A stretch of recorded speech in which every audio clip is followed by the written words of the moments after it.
सत्यमेव जयते। आज एक बात तो प्रमाणित हो ही गई कि सत्य की सदा विजय होती है। सत्य को लाख छुपाओ, सत्य जब सामने आता है तो झूठे इतिहास की कब्रें भी खोदती जाती है। कुछ इतिहासकारों ने औरंगजेब को धर्मनिरपेक्ष शासक बताया था। आइए जानते हैं कि औरंगजेब कितने धर्मनिरपेक्ष थे। आज पूरे भारत में एक फिल्म की धूम मची हुई है, छावा। जी हाँ, छावा फिल्म, जो कि एक ऐतिहासिक फिल्म है। इस फिल्म की एक एक घटना सत्य घटना पर आधारित है। कक्षा 6 से लेकर मास्टर डिग्री तक के इतिहास के सिलेबस में आपको मराठा साम्राज्य कहीं भी नहीं पढ़ने को मिलेगा। भारतीय इतिहास के ऐसे कई वीर योद्धा या क्रांतिकारी का नाम तो आपको पढ़ने को मिलेगा, पर उसका इतिहास पढ़ने को नहीं मिलेगा।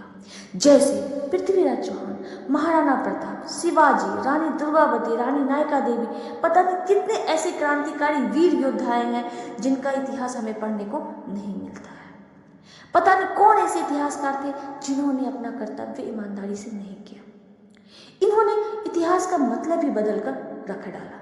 चलिए बता दें कि भारत के पहले शिक्षा मंत्री मौलाना आजाद थे। बस इसके आगे मैं इस विषय में कुछ नहीं कहूँगी। आइए जानते हैं आखिर इस फिल्म में किनके बारे में बताया गया है। छत्रपति संभाजी महाराज।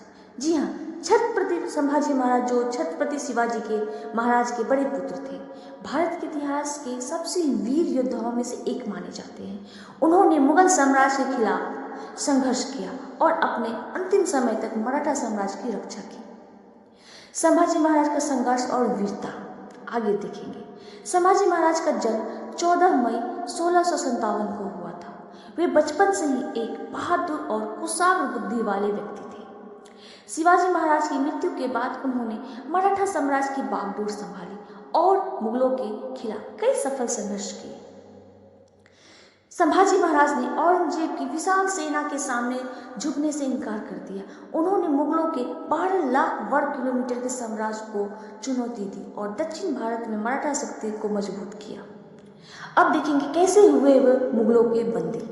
संभाजी महाराज के विश्वासपात गनोजी सिरके की गद्दारी के कारण 1689 में वे मुगलों के हाथों बंदी बनाए गए। उन्हें औरंगजेब के सामने पेश किया गया, जहां उन्हें धर्म परिवर्तन करने के लिए प्रताड़ित किया गया। अब आगे हम देखते हैं उन पर अत्याचार और उनकी वीरगति। मुगल सेना ने उन पर भयंकर अत्याचार किए।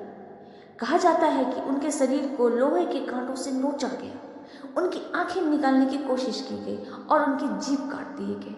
इसके बावजूद उन्होंने इस्लाम स्वीकार नहीं किया। अंत में 11 मार्च 1689 को उनकी निर्मम हत्या कर दी गई। संभाजी महाराज की शहादत मराठाओं के लिए प्रेरणा बनी और आगे चलकर मराठाओं ने मुगलों को परास्त कर दिया। उनकी वीरता और बलिदान के आज भी याद किया जाता है और वे हिंदवी साम्राज्य के सबसे बड़े रक्षक माने जाते हैं। इस्लाम के लिए किए गए क्रूर से क्रूर हत्याएं यही थी औरंगजेब की धर्मनिरपेक्षता।